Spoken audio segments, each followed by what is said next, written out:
10 a.m. and time for the administrative committee to come to session. No. Good to have you be seen. To be seen and to be seen.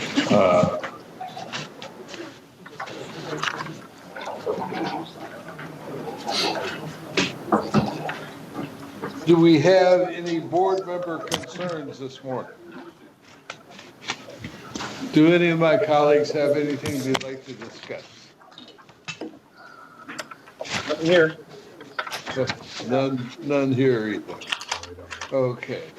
How's the travel? Nothing to report. No, I do have something. Sorry. Okay. I noticed that for next month, I will be going to Bakersfield Chapter for the CARB board meeting. It will be on February 13th. That's not on our agenda, so I want to mention it to you to include it. I'm sorry. I think I've already signed those papers. Have you? Okay. Because I didn't know what you had done to deserve to go to Bakersfield. Well, yesterday was El Centro. That was really interesting. It was very interesting. Well, maybe you're moving in the right direction. Yes. Okay. Are there any questions on the February agenda?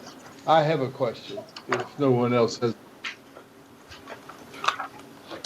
I understand that there's an item to be put on the agenda as it relates to discussion of the world, what do you call it?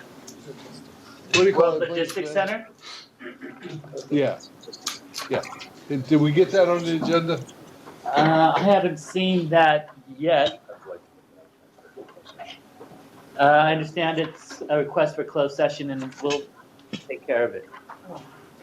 Yeah, that will be. Oh, okay. Fine. Okay. And then, Dr. Burke, we were just going to provide an update both on NSR and on Reclaim.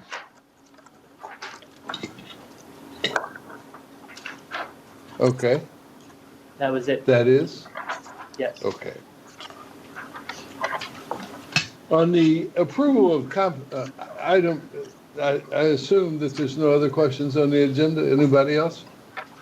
Hearing none. The compensation for board members, I see we have two this morning. We have Supervisor Barker and Carlos Rodriguez, Counselor. How did we establish the compensation when they don't know their committees yet? I think the base level. Yeah, Catherine's obviously is because hers only 19,000. But how much is Mr. Rodriguez? The minimum is 39. Is that right? You were hearing the minimum, the lowest amount. Until the committees are assigned.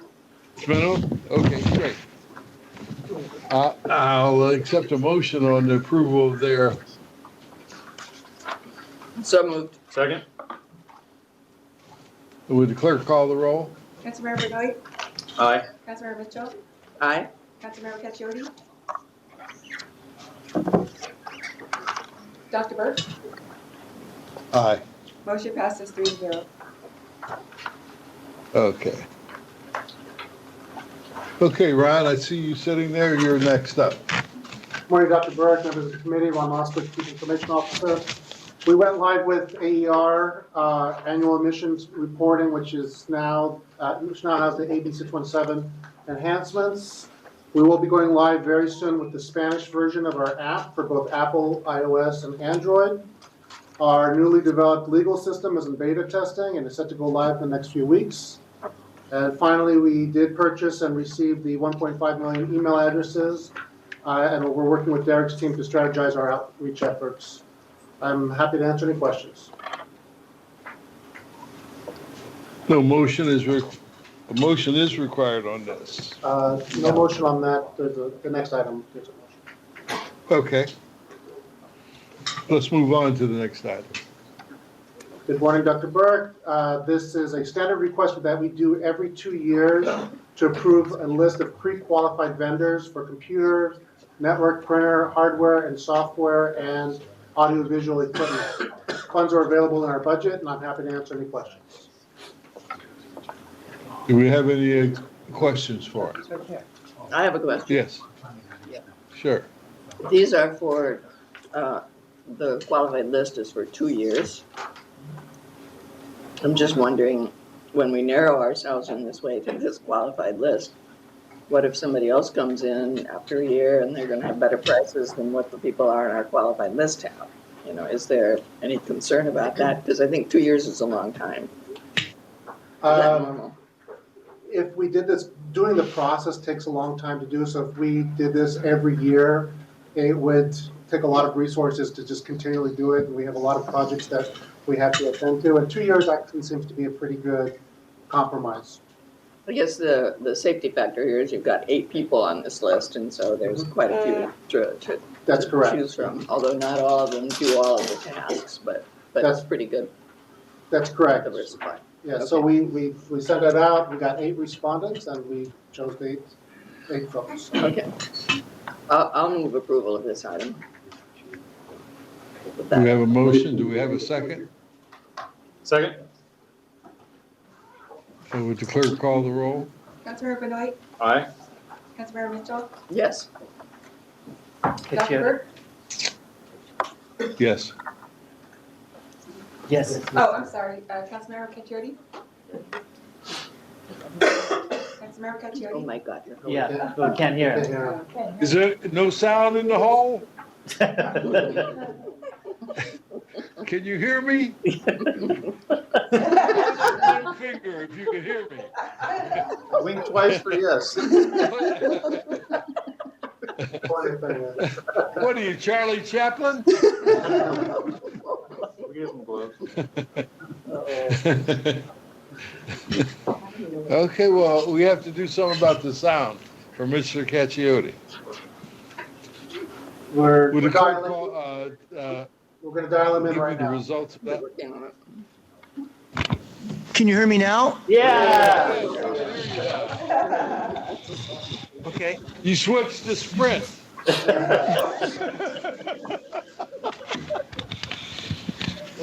I vote yes. Okay, would you like to vote on that last item? Yes, I approve, yes. Okay, Dr. Burke, yes, yes. motion passes 3-0. Okay, item 8, Ms. Baird. Thank you, Dr. Burke, and good morning, committee members. The executive officer approved permits for Tesoro's project unifying its former BP refinery and the former Shell refinery back in 2017. That issue is still under litigation. Recently, Tesoro proposed minor changes that required the staff to prepare what is known as an addendum under the California Environmental Quality Act, which we did, and that was executed in November. CBE sued to challenge that addendum on December 18th. Under Rule 301 of the district, a permit holder must indemnify the district for the cost of defending its permit, but the administrative committee must approve the agreement in which we do that. So the draft agreement is attached at page 23 in this agenda package. I should note that this is an addendum to the previous indemnification agreement that we have for the litigation that's been ongoing for a couple years. So we will be asking for a vote to approve this entering into this indemnification agreement. I would like to mention that we're going to be making one change to it, which is to add a reference to the citation in the district rules that provide for this agreement, which is Rule 301, paren AB and paren. And so I request a vote of approval for this item. Thank you. We have a request for an approval. Move approval? I'll second. Just a question, just a Would the clerk call question. the roll? Oh, yes, sure. Board Member The question Caccione? for, thanks, Mr. Chair. It says the cost, does that include attorney fees? Yes. Does it include if we get hit with any judgment? What does it include? I can't find in my staff report. Sorry, it is attorney's fees and cost of litigation, which could be filing fees and so forth, which are minor. In this case, it's a CEQA action, so there wouldn't be any damages claim or anything of that sort. Okay. Thank you.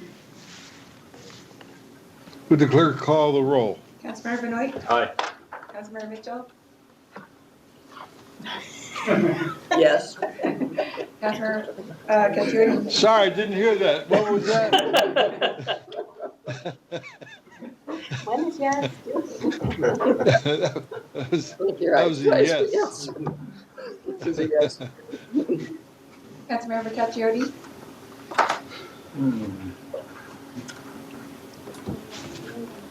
We couldn't hear you. Mike, you there? Can you hear us, Michael? Can you hear us? Are you frozen? No, no. He's frozen. Buddy, Oh, Michael, can you hear us? What's the mic? No. now I hear you. You went out for about a minute. Oh, there you are. Oh, okay. Councilmember? We're asking for a vote to approve Barbara's motion, Yes, yes. okay? Dr. Burke? Robert's addendum. Yes, Motion passes 4-0. thank you. Thank you. Okay, Sunjata, you're up on item 9. Okay, good morning, Dr. Burke and members of the committee. Sujata Jain, Chief Financial Officer. This item is mainly to recognize up to $20 million of AB 617 money from CARB into the general fund, and also to appropriate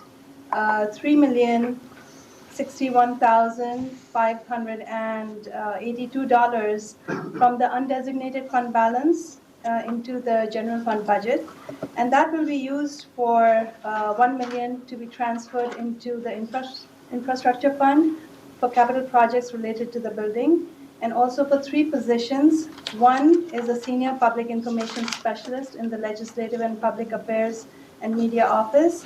One is a financial analyst in the Finance Division, and one is a senior information technology specialist in the IM Division. And also to authorize the executive officer to execute contracts and purchase orders for services and supplies and capital outlays, mainly related to IM projects and to purchase vehicles. Happy to answer any questions. Mr. Chair? Yes. Yes, Yes, Rachel. I just need to disclose that I don't have a financial interest or a conflict of interest, but I am a member of the California Resources Board, and this allocation comes from that board. Okay. You have Barbara and Bay over there whispering to each other. But they're both shaking their head yes, so you will not be executed. If there's not any other Can we get a questions, I'll motion move on approval. Sunjata's item? I'll make the motion. Michael? Move approval or second? Second. Okay. We have a motion and a second. Would the clerk call the roll? Councilmember Benoit? Aye. Councilmember Mitchell? Yes. Councilmember Katurdi? Yes. Dr. Burke? Yes. Motion passes 4-0. Okay, Mr. Oliver, you're up. good morning, Dr. Burke, members of the committee. John Olvera, Deputy Executive Officer for Administrative and Human Resources. This item is to provide the committee an update on the 2018-19 annual report for the district's 457 Deferred Compensation Plan, with additional information about the plan and the plan administrator. First, a reminder about the plan. In June 2019, there was about $185 million in plan assets. The average account balance is around $190,000. There are 985 participants in the plan, which includes about 350 retirees. The plan offers 20 investment funds, which are a mix of value, growth, and equity funds. In addition, there are index and target fund options, and participants can also choose investments outside of the plan. The plan's committee determines which funds are in the plan. We review each fund for performance and cost at our quarterly meetings. We consider removing underperforming funds and adding new options for participants to choose. The plan also has a guaranteed interest account, which currently holds about half of the plan assets. From 1987 through 2017, the rate for this account was at 4%. Under the current contract, the rate for this year is set at 2.5%, but the actual rate for this account is 3% for the year 2020. Next, looking at performance, over the last 13 years, the plan has outperformed the benchmarks for 10 of those 13 years, underperforming in 2008, 2011, and 2014. But we note that there was a rebound with the plan returns in 9, 12, and 15, where performance was well above the benchmark. Next, looking at the plan expenses, the total costs associated with the plan are 0.66%. Of this, 0.06% or 6 basis points goes to the plan administrator, Mass Mutual, for administrative costs. And if you look at that based on the current amount of assets, that converts to about $111,000 for administrative fees. In addition, there are 2 basis points, 0.02% of expenses that goes into an account to pay for the cost for a fiduciary consultant to the plan committee. This expense account raises about $37,000 a year. The cost of the consultant is $30,000, and the remainder of that money is returned to the participant.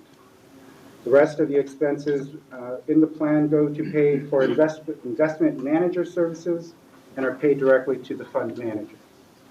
Comparing our expenses against industry averages, the plan is favorable when it comes to cost. And finally, Dr. Burke, in terms of the plan administrator, Hartford and its successor, Mass Mutual, has been periodically renewed as the administrator since the beginning of the plan in 1987. Prior to renewal in 2012, the plan committee, through its independent fiduciary consultant, BFSG, conducted a request for information on other potential administrators. And the key difference in the proposals was that ICMA, ING, and Nationwide offered rates for the guaranteed account that were significantly below the 4% offered by Hartford. Fees were comparable across all the vendors, and the committee extended the Hartford contract through 2016. In 2012, Mass Mutual bought Hartford, and they agreed to honor the existing agreement with the district. In December of 2015, another request for information was conducted by BFSG. They compared Mass Mutual's proposed contract with 3 other vendors, ICMA, Nationwide, and Prudential. Costs were slightly less than from the other vendors, but again, the decision to renew was based on Mass Mutual offering a higher rate for the guaranteed interest account, and though the rate would be phased down over the 5-year term from 4% to 2% in the final year, it was still overall higher than those proposed by the other vendors. And the current contract, as I mentioned, the current contract was renewed through 2021, and the current plan is to go to an RFP in January 2021. The committee would take the time this year to work with the consultant to create a comprehensive outreach program for the RFP in order to find a broad, diverse pool of proposers for the plan administrator. And I'm happy to answer any questions.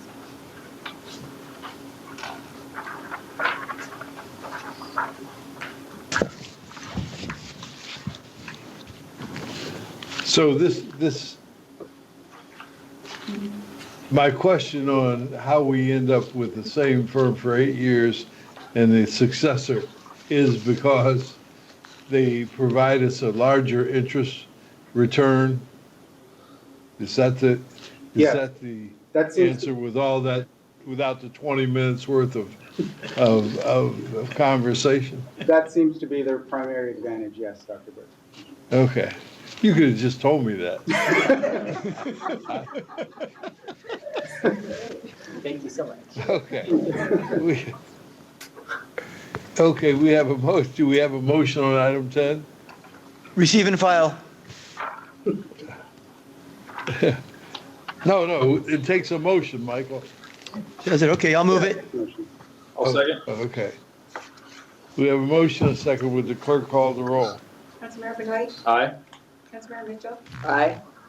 Councilmember Cacciardi, Yes. Dr. Burke.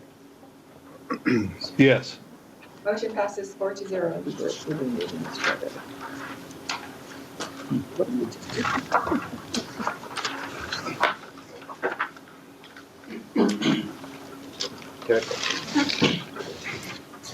Okay, good afternoon or good morning, Dr. Burke and committee members. This item is to appropriate funds and amend a contract for consultant services for our environmental justice outreach and initiatives.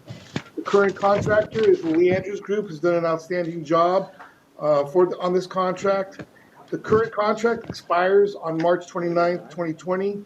The contract includes an option for 2 one-year extensions. This action is to appropriate the $160,000 to extend the contract. Money will be coming from the BP Arco Settlement Fund and transferred over to Legislative Public Affairs and Media's fiscal year 1920 budget. And to authorize the chairman to execute a 1-year extension of the contract. Happy to answer any questions. I'll just comment. Any questions? Well, I'll just comment, this firm has been very good. It's very responsible and very well liked and very well known in our area. I would recommend using them another year. That's emotional. Second. You know, I find recently that Mr. Alatore's shop is a victim of like the work of 617. You know, we keep piling people. I know that we just added a person in an earlier vote, but I'm glad that Sujata and John and Wayne are in this meeting, because I think that you really need to look at that guy's shop and evaluate the workload that he does versus the manpower he has. Now, I know I'm always calling him up and jerking his chain. So, you know, he hears from me more than he likes. I know that. But he does respond, and he does do, as far as I'm concerned, excellent work. And as it relates to this contract, I think that the utilization of the Lee Andrews Group is it's a very good match for this agency. I think that they integrate very well with us, and they've been with us so long that the founder of the company was with us, and she died, and now the company is still with us. And she's been dead almost a decade. So, you know, I think it's a good deal here. Anyway, I'll accept a motion on this. I'll move it. I'll second. Okay, we have a motion and a second. Would the clerk call the roll? Councilmember Benoit, Aye. Councilmember Mitchell, Yes. Councilmember Cacciardi, Yes. Dr. Burke. Yes. Motion passes 4-0. Okay. And then we have this written report, item 12, which I have been looking at for 28 years, and I have never seen it. You know, Alatore, where'd he go? Did he run it? I'm hiding. I'm afraid I'm going to get more. I want you to send me a copy of this written report, because I think you may have been pulling our leg here. Okay, are there any other matters before the board? Mr. Chairman, we do have some public comment. Mr. Eder would like to speak on agenda item number 9, and you would get 3 minutes for that, I believe. Also public comment. And then he also wants to speak on public comment. Harvey, Okay. 6A also, that's. Okay, but you're up for item 9.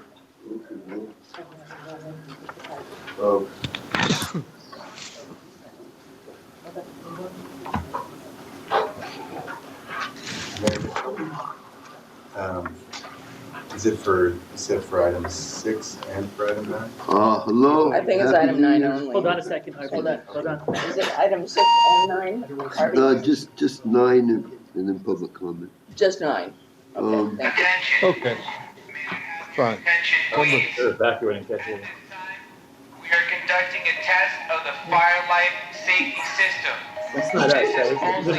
It's catch you. Please disregard all audible and visual alarms until further notice. Michael, you'll find a fireman's suit in the corner. I think it's us. I'm just saying. Okay, Mr. Eder. Okay. We're not having a drill, so we'll listen to you, your testimony. Okay, well, we're still talking with the ACLU about being run out of court. And we'd like to get a stipulation from you folks now and to have CARB and federal EPA join. We need to be evaluating the Green New Deal from the 16 plan. It needs to be updated for the 22 plan, which should have been done in 19 under state law, every 3 years. And along with the candidates' plans for the Green New Deal, a $10 trillion proposal from Warren, the $16 trillion from Bernie, and whatever Bloomberg's doing, etc. Also, there was 10 years ago, Jacobson and DeLucci that kind of rolled a lot of this stuff off. The thumb drive that we were given and spent $270 at $10 a drive and had 66 PDFs, and number 7 and 8 were your documents that were not PDF, that were the comments and responses to comments in the record, that this has to be resupplied to us with PDFs, originally as it was, so we can continue, because it's a flawed document, and this has been going on for almost a year. We need to get that ASAP. We need to have resources to do these studies, and we're going for a writ of mandate, forcing a just, equitable evaluation of the solar transition and the Green New Deal, and stay of time to do that and implement it, and a stipulation that these be studied and updated, and that Department of Energy sunshot results be recognized by the Environmental Protection Agency without these long demonstration things to implement it. We're going to do it in the next 5 to 10 years. And this has already been done. A copy of the moonshot in the 60s for the last 10 years with DOE, and it's in the record. We need to update that now as well and do whatever the Europeans and the Japanese and the Chinese and the Indians are doing, and other folks.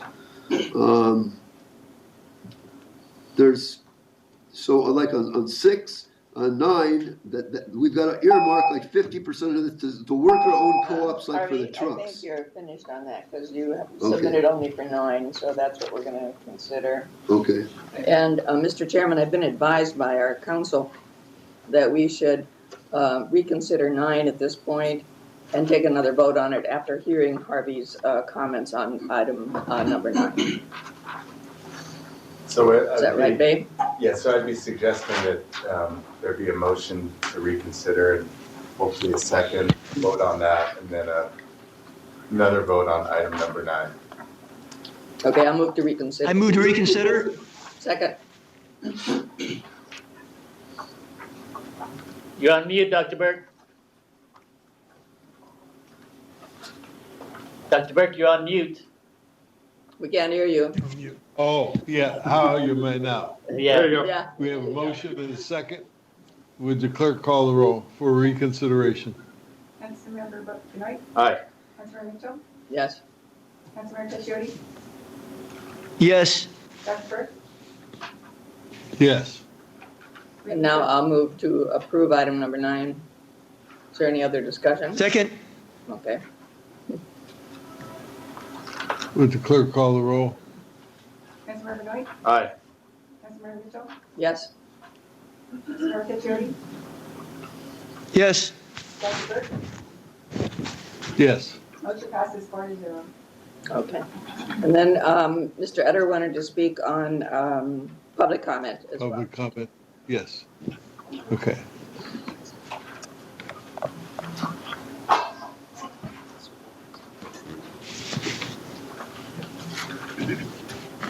Hello there again. Happy New Year. It's me talking for myself and for PSPC.